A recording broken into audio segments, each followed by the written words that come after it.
السلام علیکم ورحمۃ اللہ وبرکاتہ۔ بسم اللہ الرحمن الرحیم۔ حضور اکرم صلی اللہ علیہ وسلم کی پیدائش کے بارے میں چند واقعات۔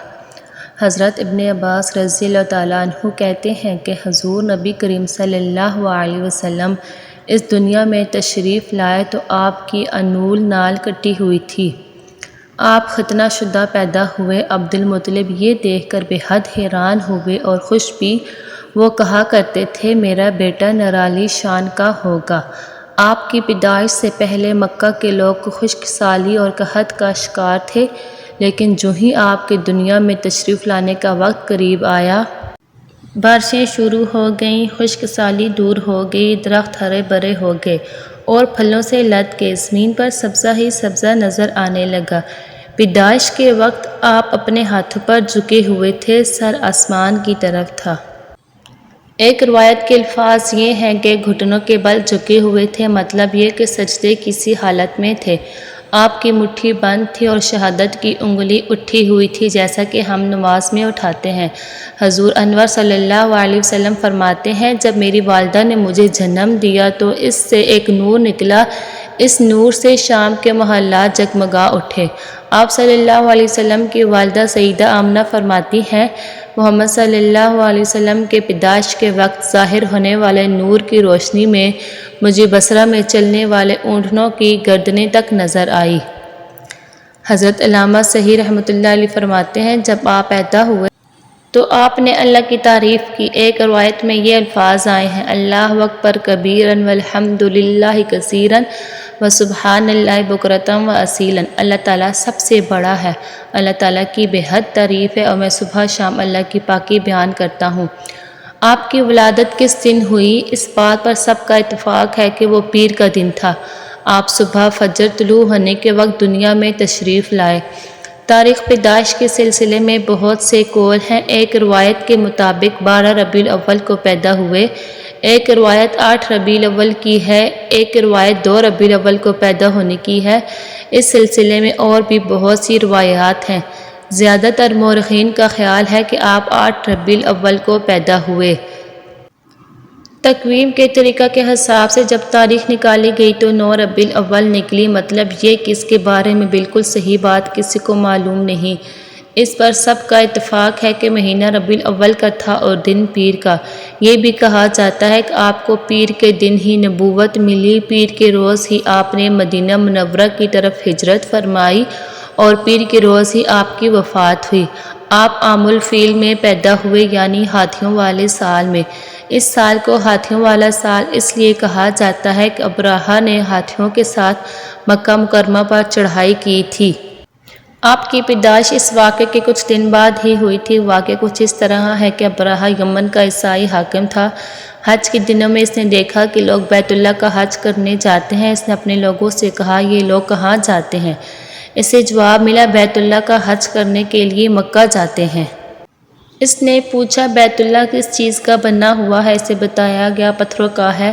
اس نے پوچھا اس کا لباس کیا ہے؟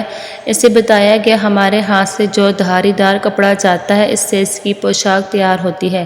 ابرہہ عیسائی تھا۔ ساری بات سن کر اس نے کہا مسیح کی قسم میں تم لوگوں کے لیے اس سے اچھا گھر تعمیر کروں گا۔ اس طرح اس نے سرخ، سفید، زرد اور سیاہ پتھروں سے گھر بنوایا، سونے اور چاندی سے اس کو سجایا، اس میں کئی دروازے رکھوائے، اس میں سونے کے پتھر جڑوائے، اس کے درمیان میں جوہر لگوائے، اس مکان میں ایک بڑا سا یاقوت لگوایا، پردے لگوائے، وہاں خوشبوئیں سے لگانے کا انتظام کیا۔ اس کی دیواروں پر اس قدر مشک ملا جاتا تھا کہ وہ سیاہ رنگ کی ہو گئی، یہاں تک کہ جوہر بھی نظر نہیں آتے تھے۔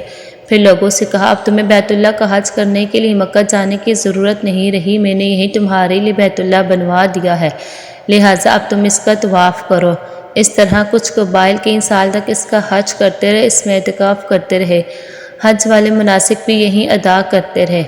عرب کے ایک شخص نفیل ہشمی سے یہ بات برداشت نہ ہو سکی، وہ اس مصنوعی خانہ کعبہ کے خلاف دل ہی دل میں کرتا رہا۔ آخر اس نے دل میں ٹھان لی کہ وہ ابرہہ کی اس عمارت کو گندہ کر کے چھوڑے گا۔ پھر ایک رات اس نے چوری چھپے بہت سی گندگی اس میں ڈال دی۔